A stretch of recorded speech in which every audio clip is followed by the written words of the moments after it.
Hello, welcome back guys. Pops Rick Tutorial Zone at your service. Kamusta kayo lahat dyan sa mga subscriber ko, no? So guys, for today's video, sasagutin ko lang to ang tanong ng ating isang kaibigan na si Post TV Vlog, no? Ang kanyang katanungan mga guys, ito. Paano naman po ilagay ang intro na nagawa na sa channel? No? So nag-gets ko ang ibig niya sabihin mga guys, no? Ganitong ibig sabihin na kanyang katanungan. Kung paano daw ilagay ang intro video sa kanyang channel, no? Or sa kanyang mga video, no? Na ipinupost niya sa kanyang YouTube channel. So, guys, ito, panoorin nyo, no? At lalo ka na Post TV Vlog, no? Kasi ito, nag-promise ako sa iyo 3 days ago, no? Sa comment section na nag-comment ka na gagawin kita ng tutorial video tungkol po dyan, no? So, kailangan tapusin mo, panoorin mong video na to hanggang dulo para maintindihan mo kung paano gawin yon. So, wag na tayo magpatumpik-tumpik mga guys, no? Tara na, let's go!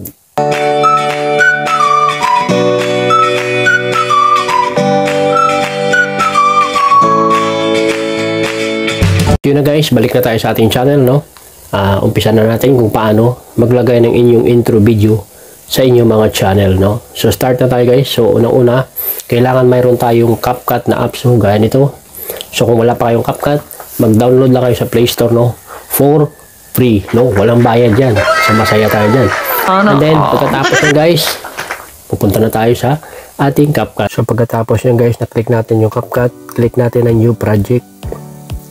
Pag na-click natin New Project guys, dito makikita nyo may photos, may video. So dito tayo sa video. Maghanap lang tayo dito ng sample, no? Ng nagsasalita bago natin ilagay ang intro video. So ito guys. Sample na naman to, no? Kailangan maiksi lang siya. Ayan, kasi sample na naman siya eh. Para may guide lang kayo kung paano maglagay ng intro video. So play natin. So kailangan mahabain guys. Set lang natin siya sa mga 10 seconds, no? So kailangan highlight nyo lang yan, and then i-click ang split and then delete. Okay guys, pagkatapos niya, no, kailangan i-check nyo muna dito sa aspect ratio. Kailangan pang YouTube naka 16:9. So check, okay na yan. So, kung makikita nyo, hindi siya fit sa screen, di ba? Kailangan natin siyang i-touch highlights, no? And then i-zoom para fit siya sa screen, okay? So yan na. Fit na siya, no? Adjust na lang. So okay na yan. So pagkatapos na guys, punta tayo sa dulo. Dito na yung sinasabi natin na maglagay ka na ng intro video mo, no? Yung ginawa mong intro. So, click natin tong plus sign. So, pagkatapos na click yan, hanapin natin tong video and photos. So, hanapin natin tong intro video na ginawa natin. Sample lang. Basta natin, i-play natin. So, yun yung intro mo. So, pagkatapos na guys, i-add nyo na rin yung ginawa nyong video, no? Na, halimbawa, tutorial, idugtong nyo rin yan para isang set na siya, no? Bago nyo i-upload sa YouTube. Ganun ang paggawa nun. Yung una-una, magsasalita ka doon, and then i-follow mo yung diyan papasok ka intro video mo, and then yung kabuuang ginawa mong video. So, add natin. So, dito may sample tayo. Ito, sample na naman yan. Click natin yan. So, play natin. Yan, nakadugtong na yan guys. So, kompleto na yan. Yan, kung makikita nyo. Isang set na yan ng video guys na pwede nyo lang i-upload sa YouTube, no? Yan, mayroon ka ng magsasalita. So, i-play natin guys, oh, para malalaman nyo. Ito. Welcome back to my channel, Pops Rick Tutorial Zone at your service. Good morning mga guys, sa mga subscriber ko. Super.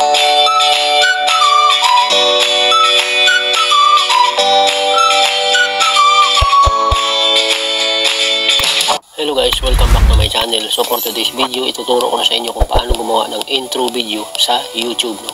So kailangan lang natin guys, mayroon tayong CapCut na apps, no? So yun lang guys, no? Okay na yun guys, di ba? Kompleto na yun, no? Mayroon ka ng open speech dito, and then intro video, yan. And then yung kabuuan ng tutorial mo, no? So next step na gagawin mo niya guys, i-download mo na lang yan, no? Export mo na lang yan sa gallery mo. So, click mo yung export sa taas. Pag na-click mo yan, check mo sa quality. Kailangan naka 1080 pixels, no? And then yung frame rate is 30, no? And then, done mo siya. And then, save to device, no? mapunta na yan guys sa gallery. So yun lang guys, no, ang tamang paggawa ng intro video, no. So guys, bagong lahat, no, kung bago ka pa sa channel ko, please huwag kalimutan mag-subscribe, no, pakihit na rin ng notification bell para updated ka lagi sa ating mga tutorial video, no. Paki-likes, comment, and share, no. Comment sa comment section kung may gusto kang itanong, mayroon kang ipagawang video sa akin, try natin na magagawa ng video yan, no, at masagot ang inyong mga tanong. So yun lang guys, no, thank you. So ganyan guys, no, done natin. So pagdadaan na natin, tingnan natin sa gallery kung nandun na siya. Check natin sa gallery. So ito, click natin to. Play natin. Ayan. Strict Tutorial Zone at your service. Good morning mga guys sa mga subscriber ko. So